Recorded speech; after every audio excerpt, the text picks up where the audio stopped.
Ano nga ba ang SDG? The Sustainable Development Goals. Yun ang SDG. Merong 17 global objective na in-establish yung United Nations. Sila yung 17 na SDG. Ang i-report ko ngayon is yung pangalawa, which is the Zero Hunger.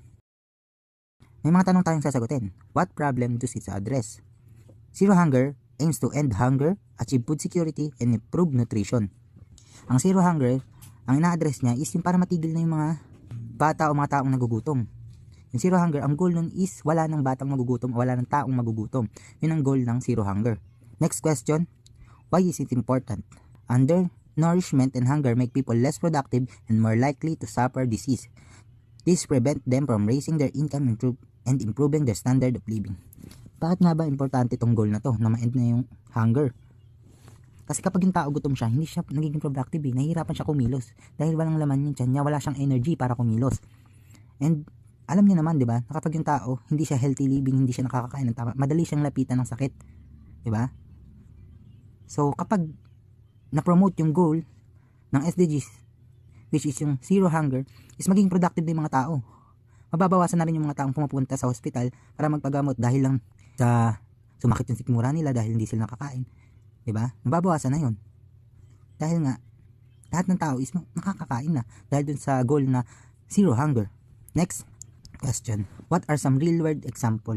Bibigay tayo ng example ng mga community-based feeding programs. Ito ang example, the Mas Sustansyang Pagkain para sa Batang Pilipino Act of 2000 established a comprehensive national feeding program to address malnutrition among Filipino children.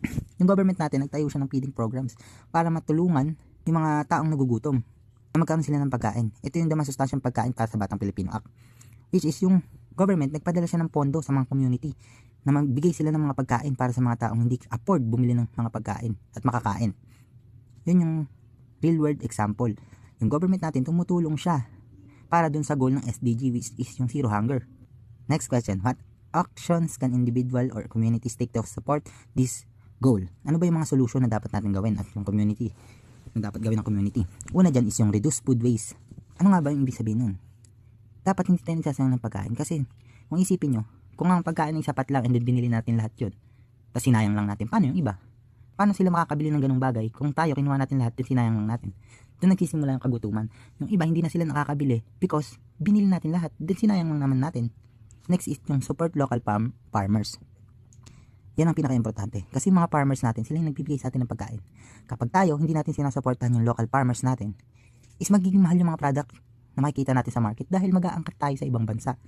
Diba? Mas nagiging mahal. So, yung ibang tao, hindi na nila na-afford yung ganung product kasi hindi na kaya ng budget nila. Dahil nga, may bayad pa pag kumuha ka sa ibang bansa ng product, may bayad yung cost ng shipping nun. So, nagiging mahal yung produkto. Hindi na-afford ng mga batang Pilipino. Next is, collaborate with organization fighting hunger. Yung mga taong may kaya, o may pondo na kayang tumulong para ma-end yung hunger ng mga tao na hindi kayang bumili ng pagkain, is pwede silang lumapit sa mga organization, pwede silang mag-donate ng food, pwede silang mag-donate ng pera para ipangbili ng food na ipamimigay sa mga taong nahihirapan maka-afford ng pagkain. That's all, thank you. Gender equality. What is gender equality? The gender equality is about sa pagpantay-pantay ng mga kasarian. Why is gender important in our society? Ang pagkapantay-pantay ng kasarian ay mahalaga dahil nagbibigay ito ng lakas sa ekonomiya. Is gender equality a concern for men? Yes, because gender equality is a human right that aims to create equal opportunities. What are the main point of the gender equality? Gender equality is a society in which women and men enjoy the same opportunities, right of education in all shapes of life. Reduce inequality. Inequality threatens long-term social and economic development, harms poverty reductions, and destroys people's sense of fulfillment and self-worth. What problem does it address about reduce inequality? The problem of inequality by highlighting how space-related initiative can create opportunities for education, employment, and participation in decision-making process, thus promoting inclusivity and reducing disparities across gender, geographical location, and generations. So, ang goal ng reduce inequality ay nagkikreate ng oportunidad para sa edukasyon or employment and participation. Why is it important?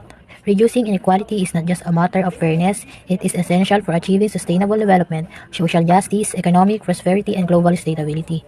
The urgency stems from the increasingly negative consequences of inaction. So, bakit nga ba importante ang goal na ito sa reduce inequality?